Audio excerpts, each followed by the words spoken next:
retomando o nosso estudo do Evangelho segundo o Espiritismo. Nós estamos no capítulo 7, Bem-aventurados os pobres de espírito, e vamos entrar agora no item número 7, Mistérios ocultos aos sábios e prudentes. Nós vimos anteriormente, nos nossos 2 últimos encontros, rapidamente aqui, só pegar os itens anteriores aqui para nós. Nós pegamos aqui os itens, o que se deve entender por pobres de espírito, e aí nós explicamos, que a riqueza do espírito nada mais é do que o orgulho, e pobreza do espírito é a humildade, que é inversamente proporcional à realidade do mundo físico, que a riqueza material não significa humildade, tampouco a pobreza representa o orgulho, mas a gente lembra que as situações do nosso dia a dia aqui no mundo físico provocam em nós, estimulam em nós determinados sentimentos, determinadas condutas aqui no mundo físico. Então a ideia que nós temos é que aquele que possui mais recursos é aquele que pode ser considerado mais feliz, enquanto que aquele que é o mais pobre, o meio que tem menos recursos, é aquele que é o menos infeliz. E na verdade não é assim. O que nós lembramos sempre é que o homem é aquilo que ele é, mas naturalmente ele sofre sempre os estímulos do estilo de vida, do ambiente, dos seus aprendizados, de sua cultura. Então nós entendemos que o indivíduo, vivendo no mundo físico ou no mundo espiritual, cultivando a humildade, cultivando a simplicidade, mais próximo da verdade, da realidade espiritual, da verdade das leis divinas, mais perto ele se encontra. Enquanto que aquele que vive focado, com orgulho, com a vaidade, preocupado com a posição que ele ocupa aqui no mundo físico, mais distante ele se encontra. Exatamente, mais distante do conhecimento, da vivência, porque a lei de Deus ela se aplica na vida de todos, independente daquilo que ele acredita ou não acredita, independente da cultura, do conhecimento que ele tem. Então, na verdade, quanto mais afinizado com essa lei, mais felicidade ele alimenta. Quanto mais distante dessa lei, quanto mais em desalinho com essa lei, maiores são as dificuldades que ele enfrenta. Depois nós colocamos: quem se elevar será rebaixado, exatamente porque aquele que se mostra orgulhoso é exatamente aquele que vai ter maior dificuldade de se aproximar da harmonia dessa lei, porque a gente lembra sempre que o orgulhoso é aquele que tem que descobrir tudo por si só. O orgulhoso é aquele que se acha autossuficiente e, portanto, vai aprender com essa autossuficiência, passando por todas as dificuldades que a vida vai oferecer. Bom dia, pessoal que chegou. Bom dia, Sandra. E agora a gente vai entrar então nos mistérios ocultos aos sábios e prudentes. Aqui essa passagem, Kardec separou para nós aqui um trecho de um versículo, Mateus capítulo 11, versículo 25, em que ele diz para nós: naquele tempo, respondendo, disse Jesus: graças te dou a ti, Pai, Senhor do céu e da terra, porque escondeste essas coisas aos sábios e prudentes, e as revelastes aos simples e pequeninos. Sim, ó Pai, porque assim te aprouve. Todas as coisas me foram entregues por meu Pai. E ninguém conhece o Filho senão o Pai, e ninguém conhece o Pai senão o Filho, e aquele a quem o Filho o quiser revelar. Vinde a mim todos que estáis cansados e oprimidos, e eu vos aliviarei. Tomai sobre vós o meu jugo, e aprendei de mim, que sou manso e humilde de coração, e encontrareis descanso para as vossas almas. porque meu jugo é suave e meu fardo é leve. Então aqui a gente lê mais um trecho, lembrando sempre a importância de nós conhecermos o contexto em que determinada passagem que venha a ser citada no nosso dia a dia, nos nossos estudos, frases que nós encontramos publicadas nos mais diversos meios. Então é importante sempre entendermos por que foi dita aquela mensagem e qual é exatamente a sua realidade. Então aqui nesse trecho, quando Jesus fala que ele é manso e humilde de coração, e que aqueles que desejam encontrar paz, encontrar descanso, e te aliviar aquela opressão que vive na vida que tem, para procurá-lo. Então a gente já começa a ver uma relação. Quando Jesus fala que agradece a Deus por revelar a verdade do mundo espiritual apenas aos simples e humildes, e aqueles que estão cansados poderão, através dele, que conhece o Pai, e assim como o Pai conhece o Filho, como foi dito para nós aqui, através dele compreender essa realidade do mundo espiritual e encontrar o alívio de que necessita. A gente vai aprofundar um pouco mais agora nesse raciocínio para entendermos essa linguagem que é tida na Bíblia, que é utilizada na Bíblia. Quem conhece o Pai, conhece o Filho, aquela coisa toda.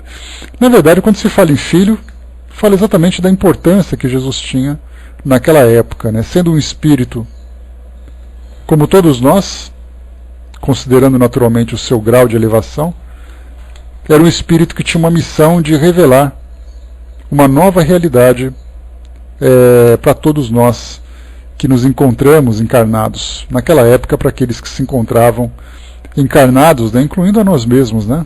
Não sabemos em que circunstâncias, mas certamente estávamos em algum lugar vivendo ali as nossas experiências. Então, quando ele disse que ele era o Filho, era uma forma de demonstrar a importância não dele próprio, mas a importância da mensagem que ele vinha trazer.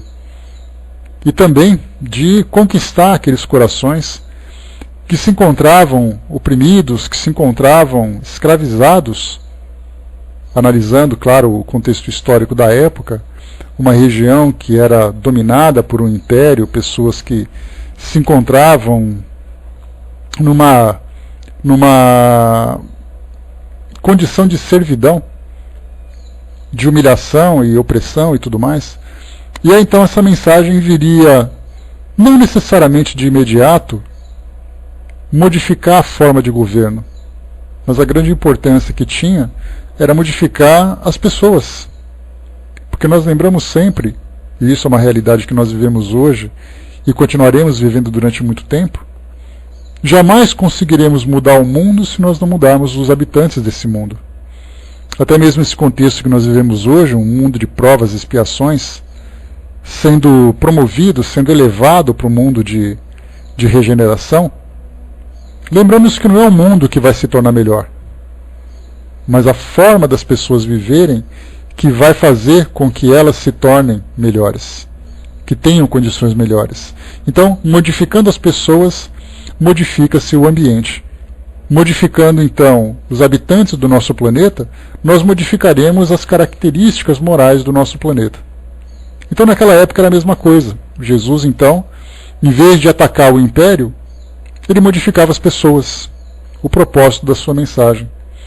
E mais do que isso, fazendo com que as pessoas se dessem conta, que era o trabalho mais difícil de se fazer naquela época, um período, né, onde nós tínhamos ali culturas das mais variadas, crenças das mais variadas, que traziam realidades do mundo espiritual muito mais fantasiosas, místicas, do que verdadeiras, né, dentro daquilo que se apresentava.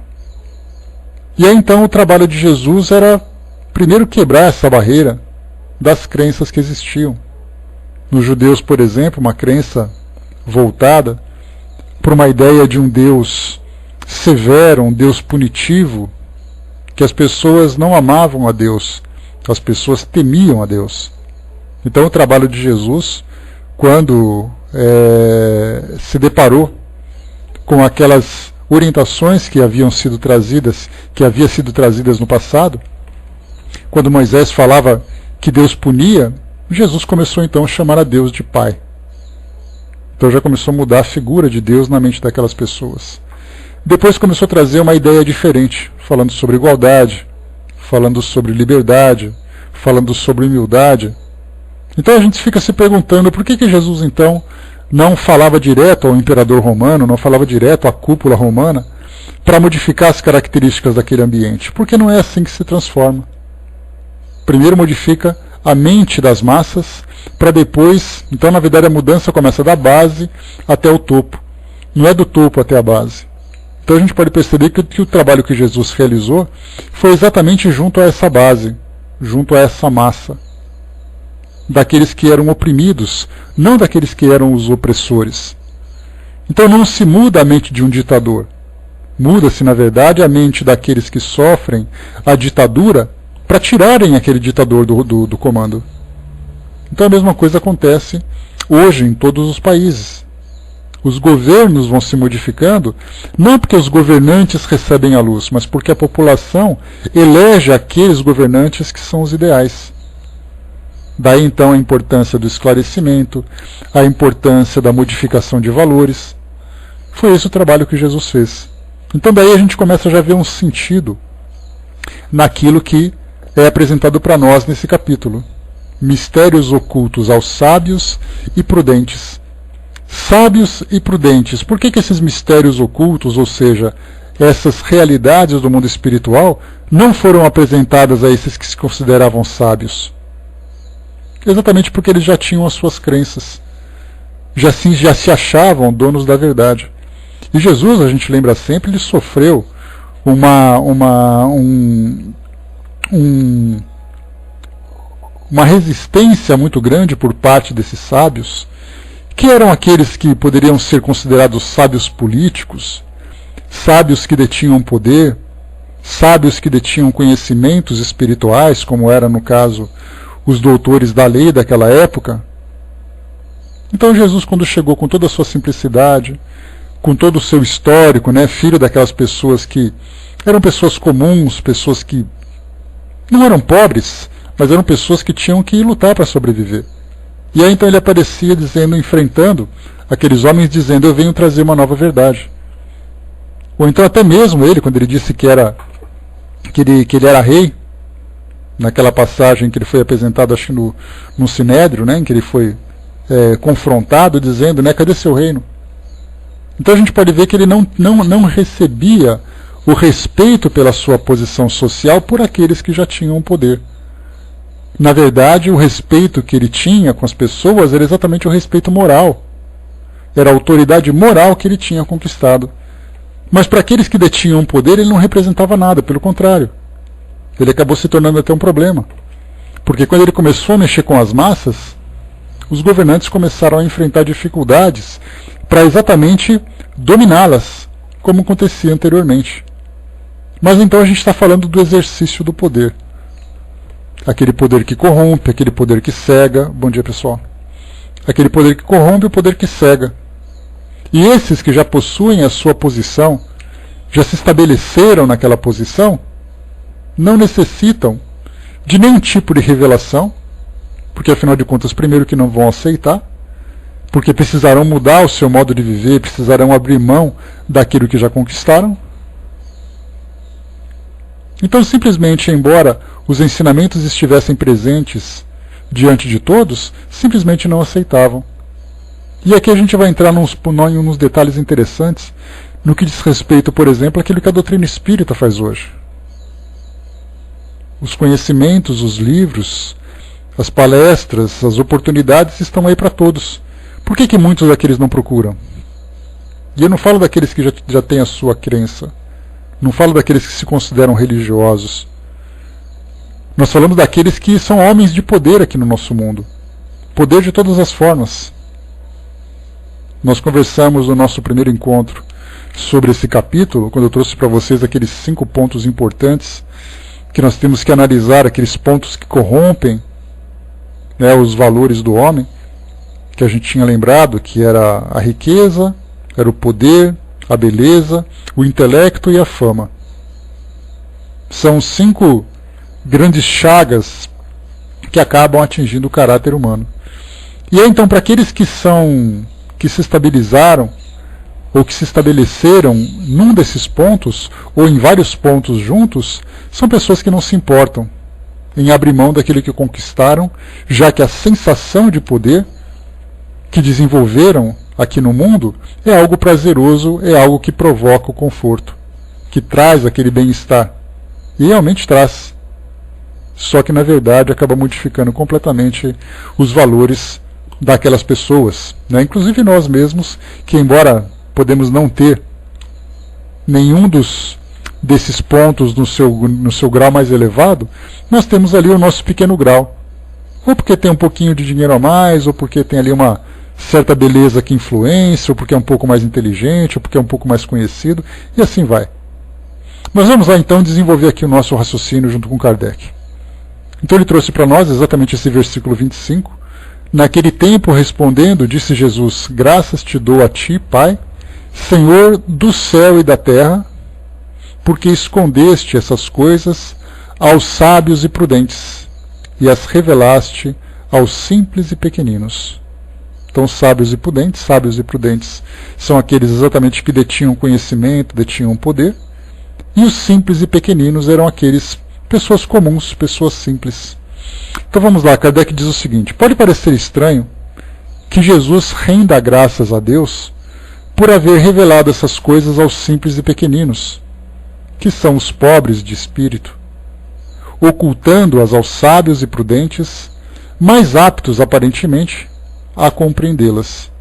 Lembrando que quando nós falamos de pobres de espírito, nós não falamos necessariamente em pobres da matéria. Nós tínhamos pessoas que eram de grande influência naquele reino que buscavam essas revelações. Basta lembrar, por exemplo, a própria história de Emmanuel há 2000 anos, quando ele sendo um senador, apresentava aquela posição de poder, e a sua esposa, embora tivesse o status naquela sociedade, era exatamente aquela que buscava essas revelações. Então naquele livro mostra bem isso para nós, o que era a pobreza de espírito, e não a pobreza da matéria.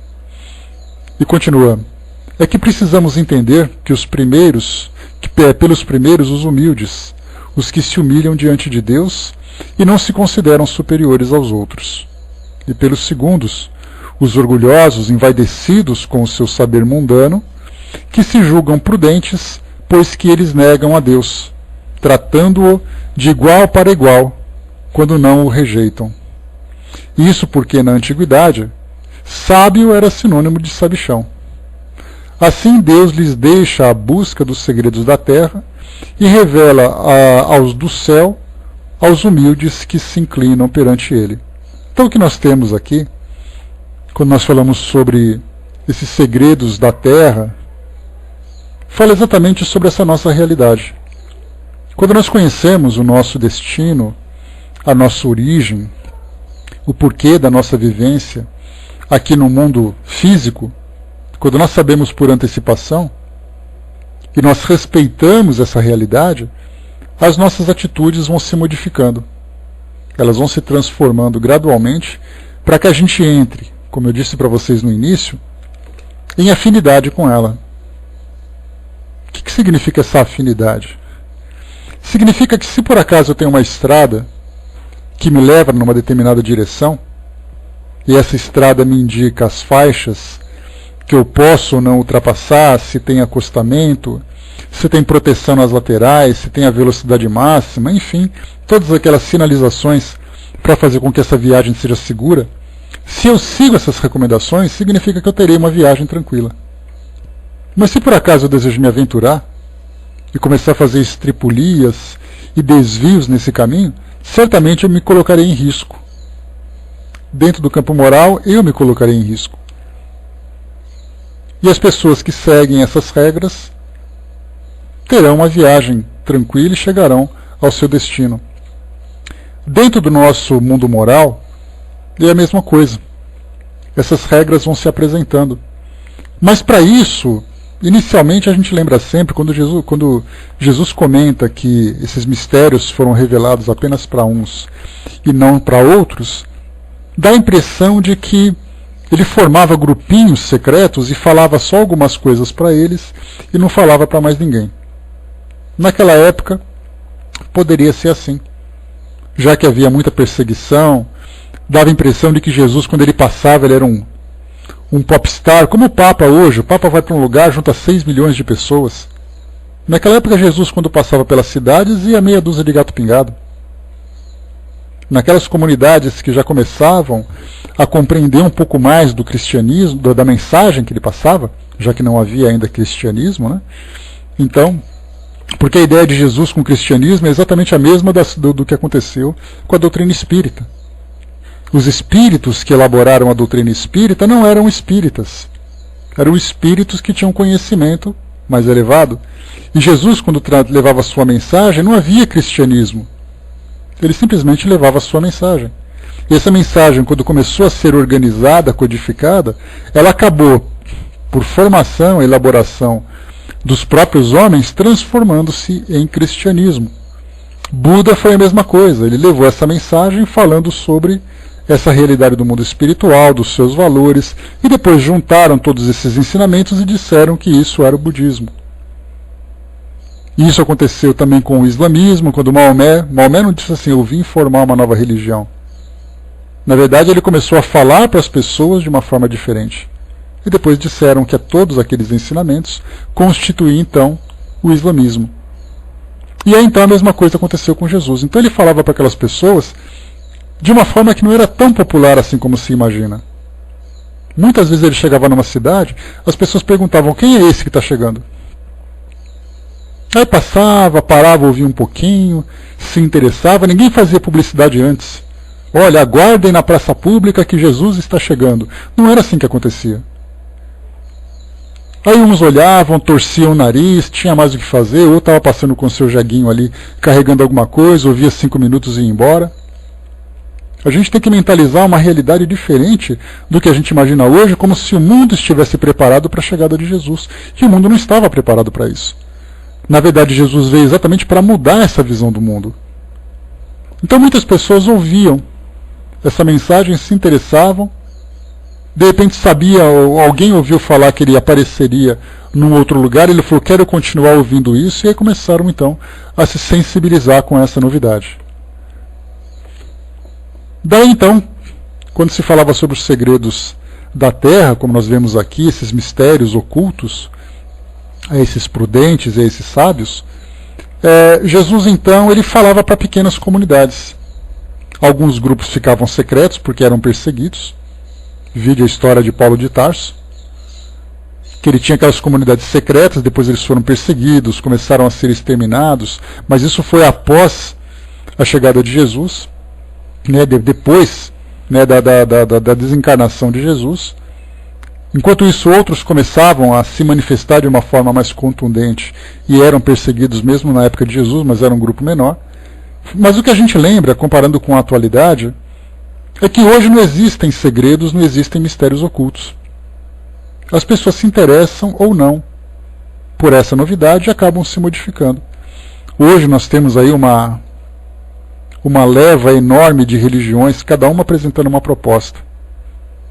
É interessante a gente pensar dessa forma, porque na época em que nós tivemos, por exemplo, a reforma religiosa, isso em 1500 mais ou menos, um pouquinho antes, um pouquinho depois, Martim Lutero veio trazer ali a sua novidade, nós tínhamos ali então o cristianismo, principalmente a Igreja Católica, ali na Europa.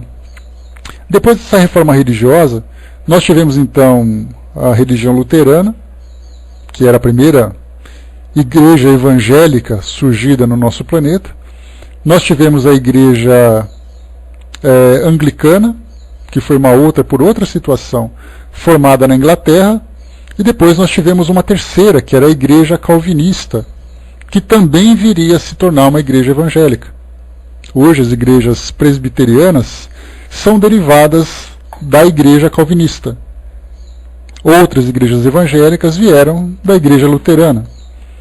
Qual era a diferença entre essas duas igrejas? Era uma diferença muito significativa para a época. Só para a gente ter uma ideia do porquê que as pessoas optaram por uma religião e não pela outra. algumas se formaram e se disseminaram numa determinada região. Então naquela região ou você era católico ou você era luterano. Em outra região, como por exemplo na própria Suíça, a igreja presbiteriana ou a igreja calvinista, ela era mais presente naquela época.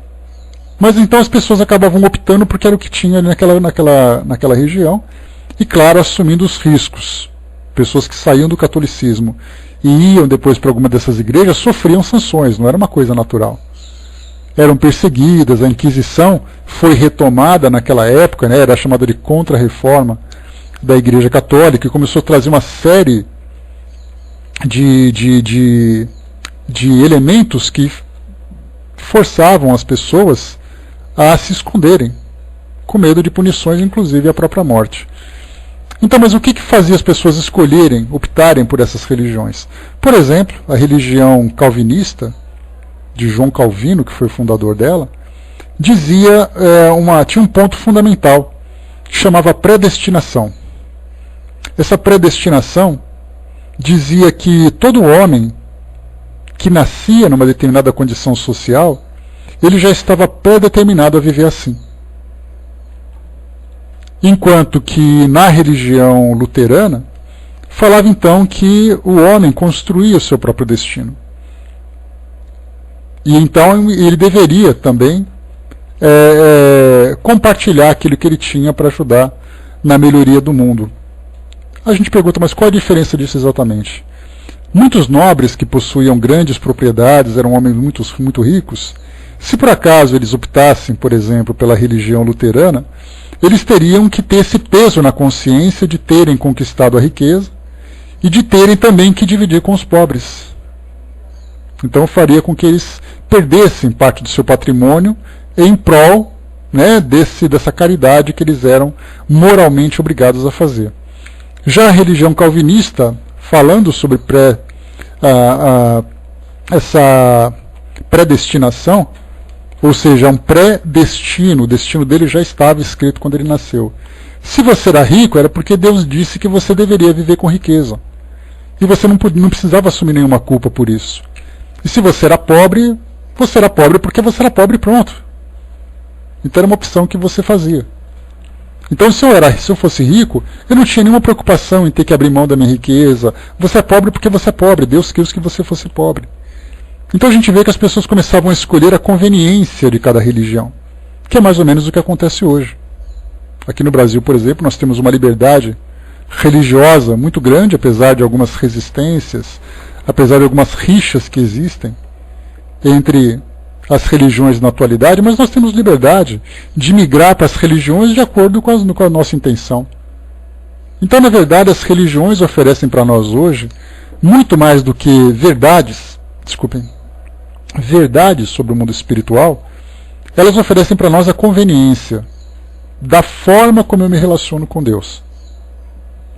Naquela época, quando Jesus trouxe para nós essa nova mensagem, ele trazia para as pessoas um grande constrangimento, em que elas tinham que fazer uma avaliação da própria existência, da própria vida que levavam, tendo que abrir mão de algumas coisas, sacrificar outras, promover mudanças aqui e ali. Era a opção que você tinha. Hoje nós temos, observando aqui no mundo hoje, cada religião dizendo, olha, você pode conversar com Deus, ou tendo coisas, ou não tendo coisas, ou você participando, ou não participando. Então, na verdade, o que nós temos hoje é como se fosse uma grande prateleira de supermercados, e em cada seção dessa prateleira você tem ali uma religião de acordo com a sua conveniência. Então, por isso que hoje nós temos as tantas religiões. E nós podemos observar que essa conveniência, ela diz respeito não apenas ao entendimento que nós temos do mundo espiritual, mas também até interferindo no nosso modo de viver, das práticas religiosas, do nosso estilo de vida. Então nós vemos hoje que, infelizmente, essas religiões, de um modo geral, elas acabam interferindo muito mais na nossa vida material do que trabalhando a nossa vida espiritual.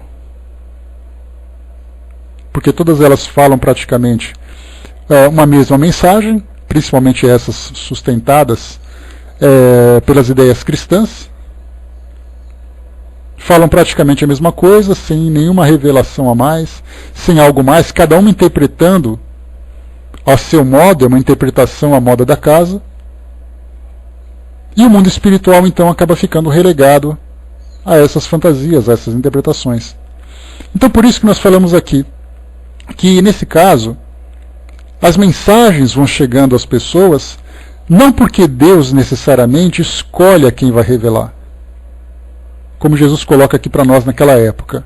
Ou como Kardec fala para nós aqui, ele diz assim, é preciso entender que pelos primeiros os humildes, os que se humilham diante de Deus e não se consideram superiores aos outros. E pelos segundos, os orgulhosos, envaidecidos do seu saber, com o seu saber mundano, que se julgam prudentes, pois que eles negam a Deus, tratando-o de igual para igual, quando não o rejeitam. Isso porque na antiguidade sábio era sinônimo de sabichão. Assim, Deus lhes deixa a busca dos segredos da terra e revela-os do céu aos humildes que se inclinam perante ele. Então, na verdade, hoje os segredos estão aí, para quem quiser encontrar. Só que, na verdade, as pessoas precisam de esforço para poder chegar a esse caminho. Certa vez, conversando com um espírito amigo, ele falou uma frase simples que todo mundo conhece, mas que é bastante intensa no seu entendimento. Ele disse assim: você não precisa ver para crer, você precisa crer para ver. E até mesmo essa questão da crença, ela deve ser aplicada de uma forma sábia. Exatamente porque, como nós temos essa fartura de ideias religiosas, de escolas à nossa disposição, nós não devemos escolher aquela que para nós é mais conveniente. Nós temos que escolher aquela que nos coloca com maior proximidade com essas leis universais, com essas leis de Deus. Então, muitas vezes eu posso até não ter a má intenção de procurar aquela que para mim é mais interessante, mas inconscientemente eu faço isso. Então, na verdade, essa nossa ingenuidade não justifica a nossa falha de caráter. Essa nossa ingenuidade nos força, na verdade, a nossa maturidade. Eu não estou dizendo que naquela prateleira, lá na última sessão dourada, se encontra o Espiritismo e todo mundo vai para lá. Mas dentro das próprias religiões, as pessoas deverão, para encontrar essa realidade, procurar a sua verdadeira essência. E não aqueles motivos que fazem com que ela viva uma vida mais confortável. Mais uma vez eu me recordo daquela passagem do livro Libertação, de André Luiz, quando ele fala daquela passagem da igreja, que eu sempre gosto de citar para vocês. Ele, na condição de desencarnado com outros espíritos, acompanhando uma jovem obsediada a uma missa da Igreja Católica que ela tinha vontade de participar, ele então começou a descrever a realidade espiritual naquele momento, naquele ambiente, onde várias pessoas se encontravam e pouquíssimas irradiavam uma luz da mente que demonstrava naturalmente essa afinidade com o mundo espiritual, ou seja, uma fé fortalecida. As demais se encontravam ali de corpo presente, que é o que acontece hoje. Quantas pessoas vão à palestra espírita, vão ao casamento católico, vão ao culto evangélico, enquanto estão ali, estão folheando, pensando na vida, enquanto as coisas acontecem. Então, na verdade, esses mistérios ocultos, eles não são mais ocultos, mas nem todos conseguem alcançar. Embora eles não sejam ocultos, eles são, muitas vezes, incompreendidos pela maioria. Exatamente porque hoje, como foi colocado pelo Luiz ali, e não são apenas eles, são várias, quase todas as religiões hoje fazem isso, na verdade, elas, pelo fato de elas estarem focadas nessa realidade material, elas acabam deformando a mensagem original, fazendo uma adaptação, dando uma ajeitadinha para que a gente possa interpretar a partir daqui. A Miriam colocou, né, sempre cuidando mais dos efeitos e não das causas. Coisas do cotidiano mais imediatas, né, mas isso também não é por conta do que a maioria alcança e deseja. Alguns se dão por satisfeitos com as revelações que já possuem. Exatamente, a conveniência. Então hoje, pelo fato das religiões sofrerem essa interferência, pelo fato das religiões estarem mais focadas nos interesses do mundo do que de fato nos interesses espirituais, nós vemos hoje que os seguidores também sofrem essa restrição. Então nós precisamos inicialmente, para alcançarmos esses mistérios, nós precisamos quebrar essa resistência que nós mesmos criamos dentro de nós. Ficarmos amarrados em dogmas, ficarmos amarrados em preconceitos. E para isso há a necessidade do quê? Do cultivo da humildade. Porque até mesmo dentro das religiões, nós alimentamos essa nossa arrogância. Porque a minha religião me salva, porque a minha religião tem mais adeptos, porque a minha religião faz isso e a sua não faz. Enquanto as pessoas viverem esse orgulho religioso, o mundo espiritual não tem preocupação em quebrar de uma forma objetiva essas ideias. Na verdade, eles continuam cultivando essas verdades para aqueles que quiserem ver. Então, na verdade, as pessoas precisam crer para ver. Só que tem que ser uma crença sincera, uma crença verdadeira. Não a crença orgulhosa, não a crença do sábio. Porque o sábio cria a sua própria crença. Porque eu estudei, aí a gente lembra das carteiradas, né? Porque eu estudei durante tantos anos, eu já li não sei quantos livros, eu já sei de tudo, não preciso de mais nada. Então por que o mundo espiritual vai se preocupar em mudar a cabeça dessa pessoa? Porque nós pensamos nisso também. Bem que o mundo espiritual podia ali escancarar as portas, acabar com essa coisa de ficar com essa conversinha de canto, e começar gritantemente a mostrar para todo mundo essa realidade. Só que as coisas não acontecem assim. Como diz uma passagem popular, ninguém convence ninguém. São as pessoas que se convencem. Então, na verdade, elas precisam convencerem-se a si mesmas. E para isso, cada um tem o seu próprio tempo. Então, na verdade, aquela história é como se a verdade do mundo espiritual fosse aquela chuva agradável. Entra na chuva quem quer. Entra na chuva quem tiver mais coragem. Entra na chuva quem tiver mais disposição. Ou nós podemos inverter. Embora falar de sol numa época dessa é até um pouco meio cruel. Mas é como aquele sol agradável. Vai para o sol quem quer não vai. Então o mundo espiritual não tem intenção de arrastar ninguém contra as suas próprias convicções. E esse processo faz parte exatamente da nossa maturação. Nós vamos amadurecendo intelectualmente, nós vamos amadurecendo psicologicamente, amadurecendo espiritualmente, e conforme essa maturidade vai chegando, nós naturalmente vamos enxergando as coisas à nossa frente. Algo que estava ali patente na nossa cara e a gente não viu. A gente lembra da época de Kardec, quando ele mesmo alcançou aquela maturidade naquela sua encarnação, para começar a observar, ali na altura dos seus 50 anos de idade, essas manifestações espirituais que falavam sobre os espíritos. Porque até então, Kardec também ironizava. Basta a gente ver ali um comentário que ele faz no livro Obras Póstumas, quando ele fala: as mesas se mexem ou porque elas têm nervos ou porque não sei o quê. Isso não é um comentário irônico, sarcástico? Certamente que é. Porque nós sabemos que mesas não podem ter isso, ela não é um organismo. Então por que fez um comentário desse tipo? Porque ele próprio era descrente com relação a isso. Então foi assim aquela piadinha meio ácida, mas não deixou de ser uma zombada naquilo que vinha acontecendo, até que ele mesmo caiu por si depois. Quando ele começou a observar aquilo com mais seriedade, começou a mudar as suas próprias convicções, então ele viu uma realidade que estava na frente dele. Só que ele não aceitava. Hoje é assim também. Nós falarmos, por exemplo, que o Espiritismo é a maior revelação que nós temos. Não, a doutrina espírita ela traz para nós uma visão do mundo espiritual que muito pouco se tem conhecimento. E que a esmagadora maioria das crenças do nosso planeta ignora completamente.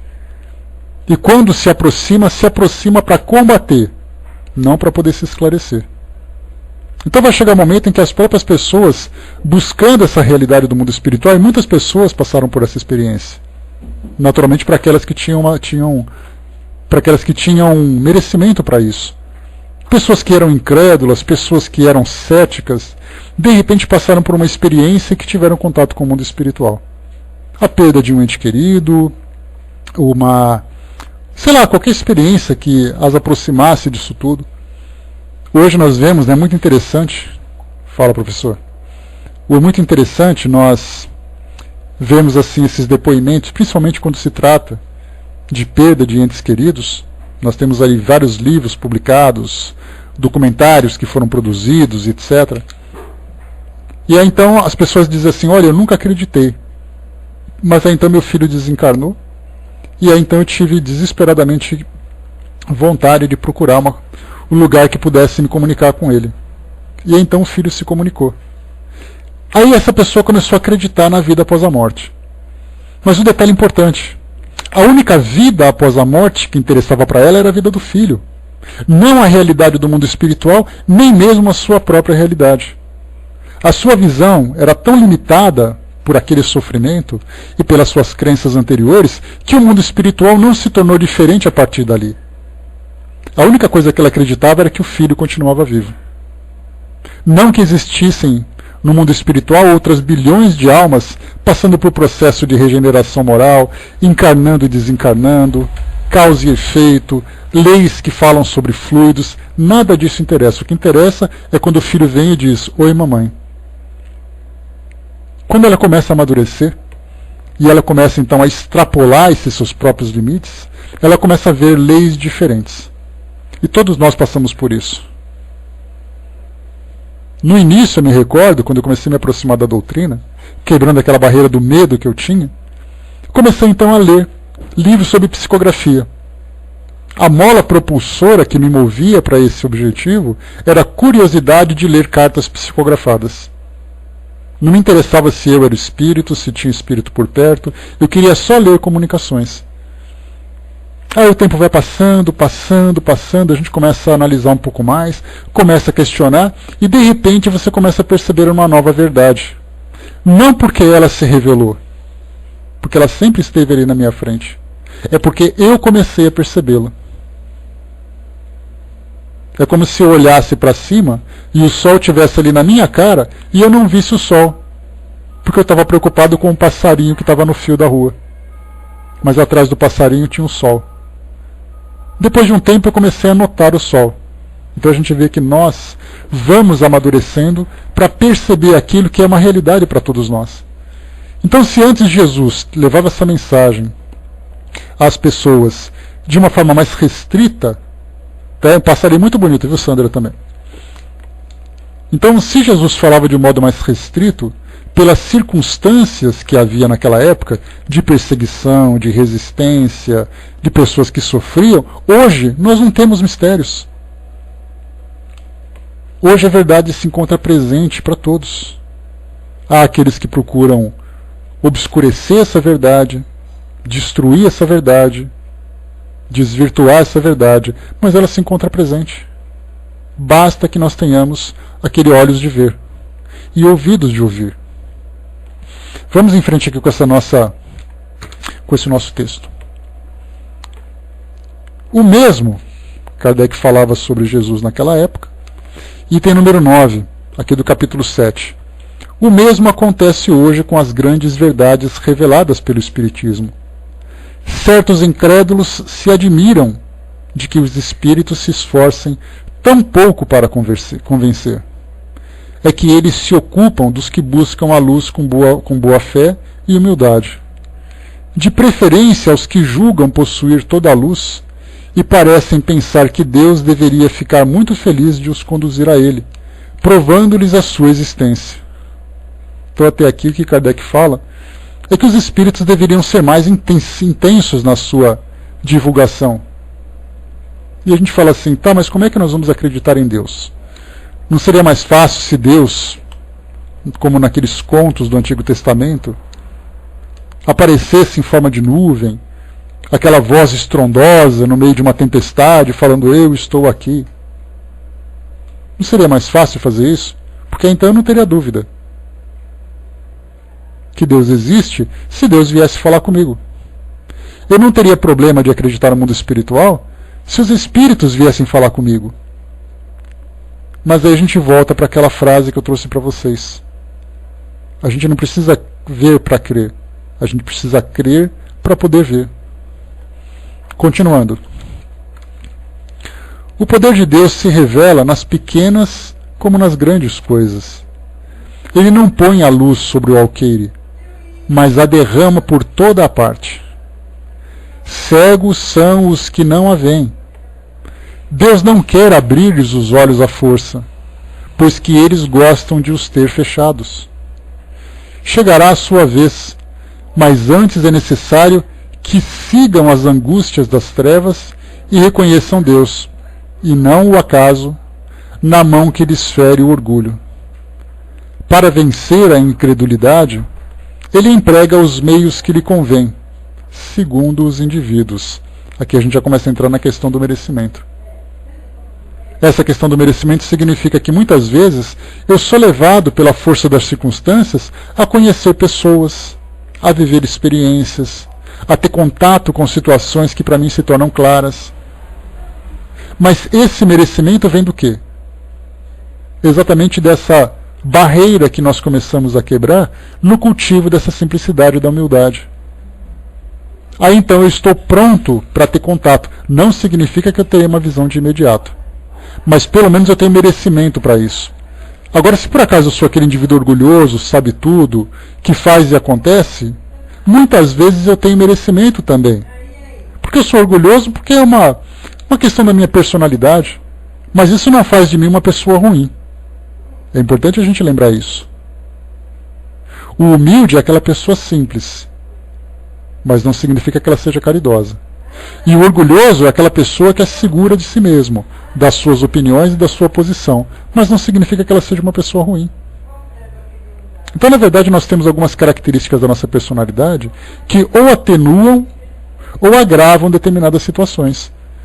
Eu posso ser orgulhoso, mas o atenuante é que eu tenho merecimento por ser uma pessoa generosa. Eu faço a caridade por motivos pessoais, mas a caridade está feita. E aí então eu sou beneficiado exatamente por essa ação que eu faço, mesmo que seja uma ação inconsciente. Mas eu faço pelos meus próprios princípios. Então nós somos levados naturalmente para as experiências, porque a gente lembra que tudo que acontece na nossa vida, mesmo aquilo que nós interpretamos como algo negativo, como uma situação negativa, ela tem um único propósito: nos impulsionar para o progresso. Não importa qual seja ela. Por pior que pareça para nós, ela tem o propósito de aprendizado. Quanto mais afinizado eu me encontro com essas leis, menos dor eu vou sentir para poder me aproximar. Menores serão as dificuldades que eu vou enfrentar. Então nós somos levados naturalmente. Como foi colocado para nós assim, é necessário que sintam as angústias da treva e reconheçam Deus, e não o acaso, na mão que lhes fere o orgulho. Para vencer a incredulidade, ele emprega os meios que lhe convém segundo os indivíduos. Então é exatamente isso, segundo os indivíduos. Se nós fizermos essa análise hoje, lembrando que não é somente o Espiritismo que faz isso, e mais uma vez é importante a gente lembrar, não é fora do Espiritismo, não há salvação. Mas nós podemos perceber que as pessoas são conduzidas dentro das crenças que abraçam de uma forma cada vez mais profunda, entendendo de fato aquela realidade. Muitas vezes eu sou um católico por um protocolo social. Mas então eu vou começando a viver experiências de sofrimento, experiências de caridade, que aí então eu vou entendendo o verdadeiro sentido daquele cristianismo verdadeiro que eu me encontro envolvido. Muitas vezes eu sou um evangélico que apenas canta, que apenas faz ali os seus louvores, etc e tal, e de repente acontece uma experiência que me coloca com maior proximidade com essa mensagem. Dentro da doutrina espírita, muitas vezes eu sou aquele intelectualizado que decora livros, que sabe acontece, mas intimamente eu tenho uma vivência muito distante dos valores verdadeiros que essa mensagem procura me trazer. E aí então alguma coisa acontece que me aproxima. Então cada um no seu tempo, cada um de acordo com as suas condições. Porque muitas vezes, mesmo que eu não tenha uma compreensão clara, consiga entender de uma forma clara aquilo que a mensagem me quer dizer, eu posso estar próximo dela. É mais ou menos como se eu fosse num ambiente, não importa em qual crença seja, em que tem uma pessoa muito boa, aquela pessoa que é extremamente caridosa, que tem valores do mais alto nível, então eu sou levado a conviver com ela. Posso não fazer o que ela faz, mas o meu merecimento de estar vendo o exemplo dela é algo que eu conquistei. Naturalmente, por uma questão quase de simbiose, né? A gente vai quase que se misturando, a gente vai quase que se influenciando, chega uma hora que eu começo a me comportar como ela. Agora tem pessoas que não têm merecimento para isso. Vai conviver com pessoas egoístas, com pessoas agressivas, e ele vai sofrer por isso. Ele não vai ter o bálsamo de conviver com aquela pessoa generosa. Então a gente vê que tudo acontece no seu devido tempo. Todos os homens de bem convencem pelo exemplo, né, Luiz? Todos os homens de bem. Jesus, por exemplo, convenceu pelo exemplo. Continuando. Para vencer a incredulidade, Deus, emprega os meios que lhe convém segundo os indivíduos. Não é a incredulidade que lhe há de prescrever o que deve fazer ou o que deve dizer. Se quiserdes me convencer, é necessário que faça isso ou aquilo, neste momento e não naquele, porque este é que me convém. Isso o cético diria, né? Olha para o céu e fala assim: Deus, me convença, mas tem que ser agora. Aí Deus solta o pacote dele, deixa eu correr que eu tenho que convencer aquele moço. Não é essa a preocupação. A gente lembra que ou nós nos aproximamos pelo amor, e esse amor significa exatamente o cultivo da humildade, ou pela dor, pela força das circunstâncias, que muitas vezes... mas já dizemos isso também, Andréia. Já disse isso também naqueles momentos de dificuldade. Cadê vocês que não vêm aqui para aparecer para me ajudar a resolver isso? Aí dá para imaginar assim, uns amigos espirituais dando um tapinha na minha cabeça e falar: vamos, você não quer ver? Continua. Não se admirem, pois, os incrédulos, se Deus e os espíritos, que são os agentes de sua vontade, não se submetem às suas exigências. Perguntem o que diriam se o último dos seus servos lhe quisessem fazer imposições. Deus impõe condições, não se submete a elas. Ouve com bondade os que o procuram humildemente, e não os que se julgam mais do que ele. Então a gente ouve muito isso. Com relação a Deus é comum a gente falar sobre tudo isso, né? Porque Deus é um elemento comum a todas as crenças. Já os espíritos não é comum a todos. Tem aquelas religiões que acreditam que não é possível, que é proibido e coisa e tal. Então, mas para nós que somos espíritas, que é o que interessa para nós, né? Embora eu sempre gosto de citar, de ampliar a nossa visão para as demais crenças, porque na verdade o importante para nós que estudamos a doutrina espírita é conhecer a natureza humana e não apenas conhecer esse pequeno universo que nós vivemos hoje. Até porque a gente lembra sempre que a doutrina espírita é um caminho que nos leva ao melhor esclarecimento do mundo espiritual. Não é o caminho que nos leva ao conhecimento absoluto do mundo espiritual.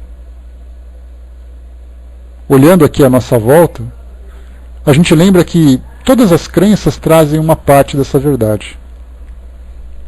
O mundo espiritual tem mistérios que nós sequer compreendemos. Mas o que nós sabemos já é o suficiente para fortalecer em nós essa convicção de que o mundo vai muito além do mundo físico que nós conhecemos. Não tenhamos dúvida, e anotem isso que eu estou falando para vocês.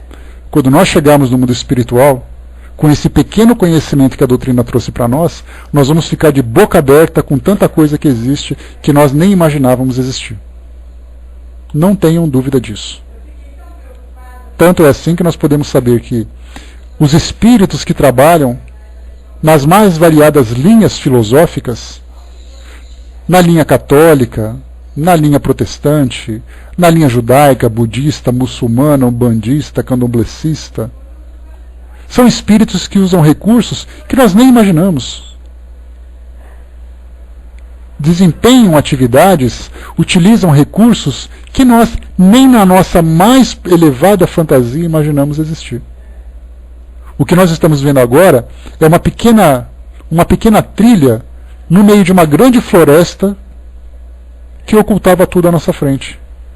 Mas nós nem imaginamos a quantidade de trilhas que existem dentro dessa floresta. Então estamos aqui conhecendo o nosso pequeno universo. Com certeza, Luiz, com certeza. O professor colocou que Deus não precisa convencer a ninguém. Para isso nos deu a inteligência, o livre-arbítrio e o tempo. A nossa imortalidade é a ferramenta mais preciosa para isso. Ninguém precisa ter pressa, ninguém precisa correr, tudo vai acontecer no seu devido tempo. Item número 10. Deus, dir-se-á, não poderia tocá-los pessoalmente por meio de prodígios evidentes, perante os quais o mais incrédulo teria de curvar-se? Aqui a gente lembra daquele evento do Pentecostes, descrito lá no Novo Testamento, que fala sobre falar em línguas, línguas de fogo aparecendo no céu, aquela fantasia toda que aconteceu. Será que nós precisaremos daquilo na atualidade? Para muitos, sim. E ainda que acontecesse, nós precisaríamos ainda de muita fé para poder aceitar que aquilo é um fenômeno provocado por Deus. Então é aquele processo pedagógico que nós temos que desenvolver. Primeiro, preciso acreditar que Deus existe. Acreditando que Deus existe, eu preciso entender o que Ele é capaz de produzir. Que é um fenômeno mais precioso do que a vida. Eu não estou fazendo filosofia barata, não. Vamos pensar na vida. O que criou a vida? A nossa ciência hoje ensina que a vida foi uma geração espontânea, ela veio do nada. Só que até hoje ela não pôde ser reproduzida. Ou o indivíduo está vivo, ou ele está morto. Então hoje a ciência sabe que o indivíduo está vivo quando o corpo físico dele continua funcionando. Ou seja, acredita ainda que é um fenômeno biológico. E essa é uma realidade da nossa ciência atual. Não leva em consideração o elemento espiritual, que é considerado uma crença, é considerado um mito, é considerado uma fantasia, mas não é considerado uma realidade.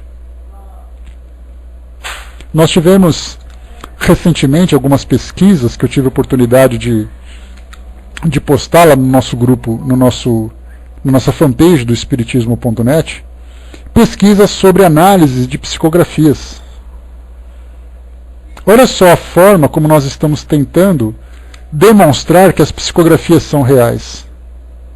Grupos de profissionais da área de saúde que também são espíritas, lembrando que não existe médico espírita, existe o médico que é espírita, porque não existe medicina espírita, existe medicina. Então os médicos que são espíritas estão trabalhando em cima dessas psicografias.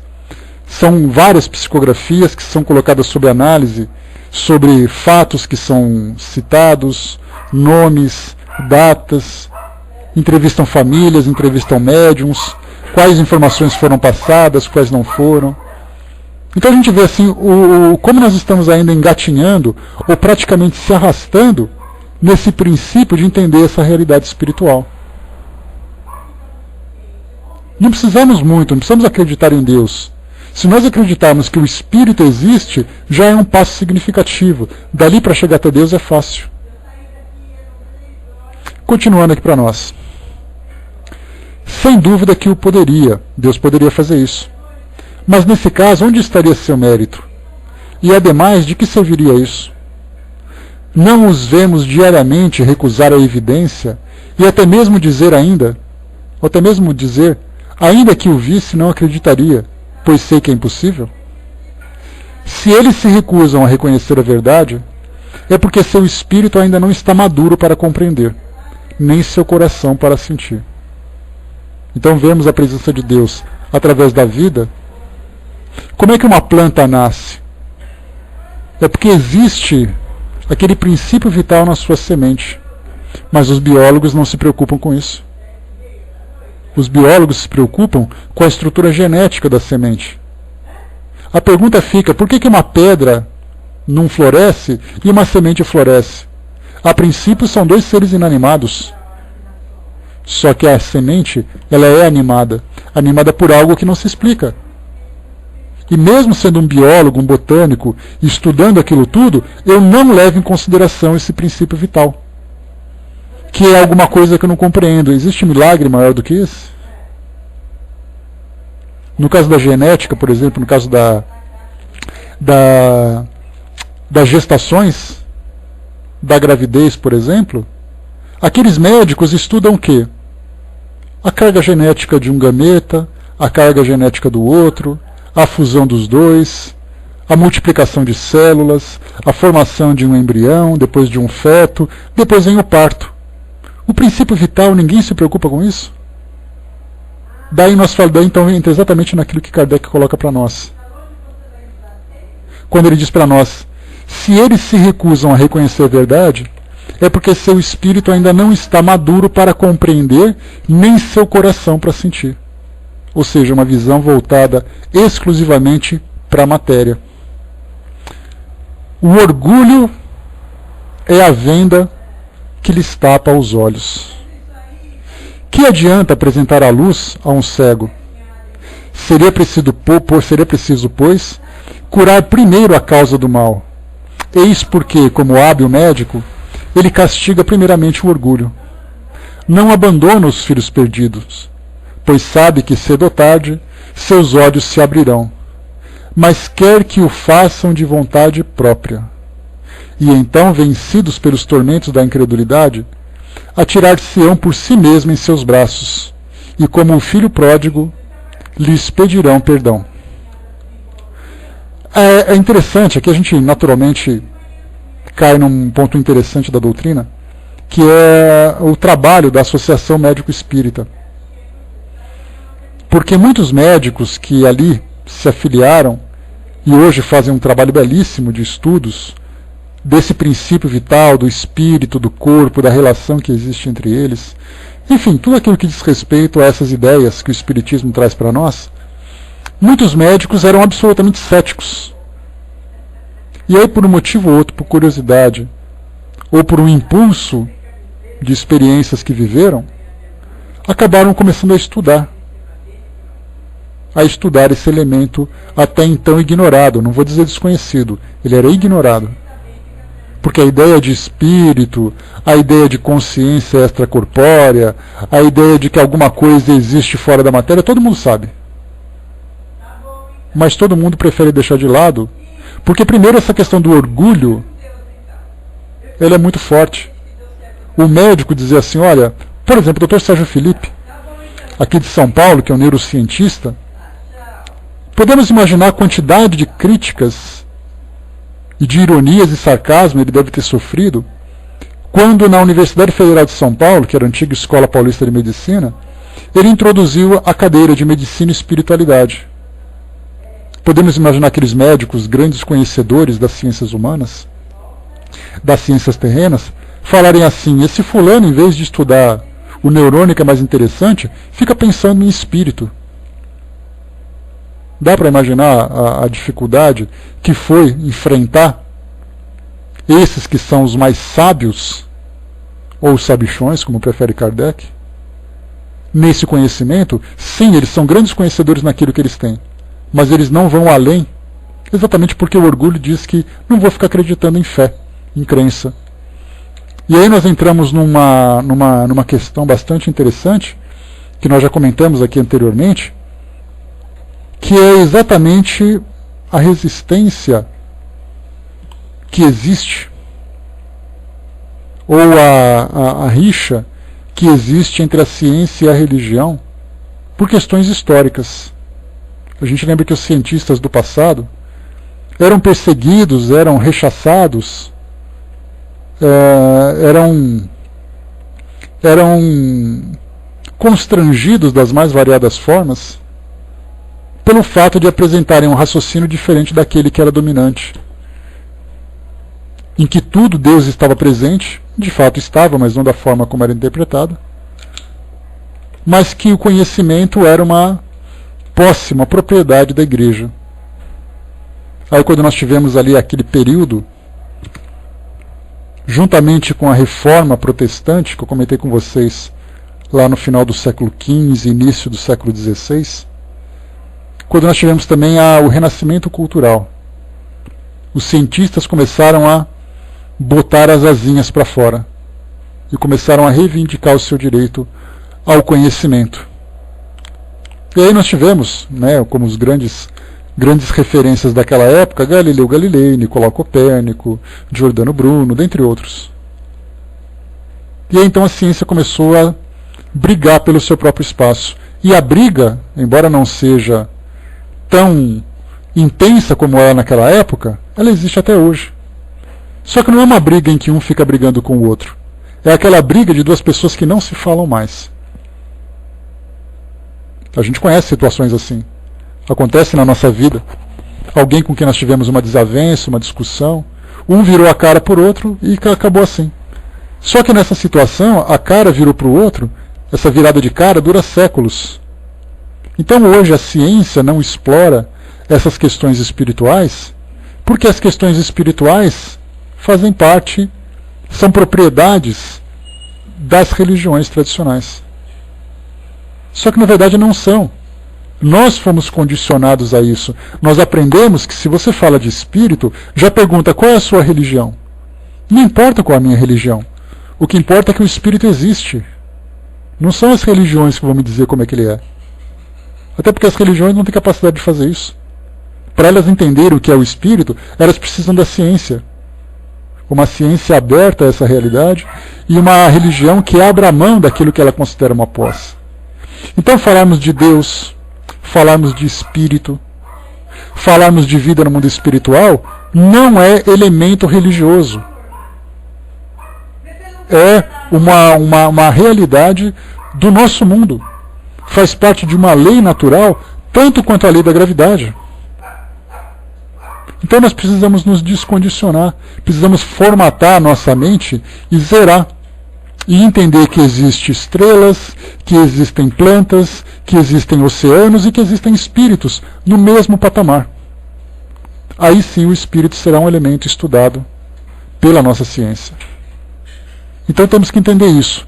Nós estamos falando de uma prece, por exemplo, de conversarmos com Deus, nós estamos usando a força do pensamento, nós estamos mobilizando fluidos, nós estamos evocando forças do mundo espiritual que não é propriedade de nenhuma religião. Então nós aprendemos durante muito tempo isso, só que nós precisamos reaprender essa realidade. E daí então mostrando para nós que os mistérios ocultos aos sábios e prudentes trazem para nós exatamente essa realidade.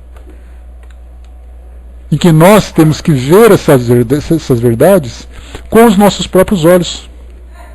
Só que para isso temos que quebrar não apenas a barreira do orgulho, mas a barreira do preconceito, a barreira da ignorância, a barreira do medo, para que todos nós possamos então ter contato com esses mistérios. Quando eu pensar assim, olha, eu vou estudar sobre o espírito, nós somos tão condicionados que aonde que a gente vai procurar informação sobre isso numa biblioteca? Lá na seção de espiritualidade, de espiritualismo. Só que na seção de espiritualismo, forrada de conceitos religiosos. Então nós temos que ir além, temos que ousar, temos que quebrar aquilo que nos amarra durante tanto tempo. Aí sim nós teremos acesso a essas verdades. Meus amigos, muito bem, fechamos por aqui então esse nosso estudo de hoje. Estudamos aqui então mais uma vez o nosso Mistérios Ocultos aos Sábios e Prudentes, né? O Luiz colocou: física quântica facilita aos ateus a compreensão do mundo espiritual. A física quântica também é algo que para nós ainda está muito distante do conhecimento, Luiz, mas a princípio é aquilo que existe de mais próximo da nossa ciência tradicional, que aborda alguma coisa que existe no mundo invisível formado por energia. Vamos aguardar, talvez daqui 1 década, 2 décadas, 5 décadas, 1 século talvez, a gente consiga entender não apenas a física quântica, mas qualquer outro ramo da ciência que, quebrado esse preconceito, possa nos permitir ampliar a nossa visão pela ciência, uma ciência diferente, uma ciência aberta, não pelas religiões. As religiões que assumiram esse papel estão fazendo um papel equivocado, não esclarecendo, mas restringindo, criando sectarismo e tudo mais. Nós precisamos criar essa visão. A doutrina espírita tem essa proposta, que nos permite falar sobre tudo isso, nos dá essa visão sobre o mundo espiritual, só que ela naturalmente começa a se misturar com as demais, por uma questão cultural, por uma questão de influência, né? Nós vivemos tanto tempo presos com as religiões, mais uma vez, acreditando que espírito é um conceito que é propriedade das religiões, que nós mesmos não conseguimos ver o espiritismo não sendo uma religião. Mas ele é uma filosofia que nos dá compreensão sobre o mundo espiritual. Se nós soubermos usar esse recurso, não tenhamos dúvida que nós podemos nos aprofundar em muito. Mas aí existem muitas mudanças que nós temos que empreender no nosso modo de pensar. Mas já estamos no caminho certo. Enquanto aqueles procuram um caminho, nós já encontramos o caminho. Só precisamos agora saber tirar o melhor proveito dele. Muito bem, pessoal. Fechando por aqui, então, o nosso estudo de hoje. O nosso próximo encontro vai ser na quinta-feira. Nós vamos estudar sobre... Só um instantinho aqui que eu tirei aqui o meu menu. Rapidamente. Nós estamos no capítulo 7. Os próximos itens serão... Está aqui, Instruções dos Espíritos. Vai falar sobre o orgulho e a humildade. E depois, a missão do homem inteligente na Terra.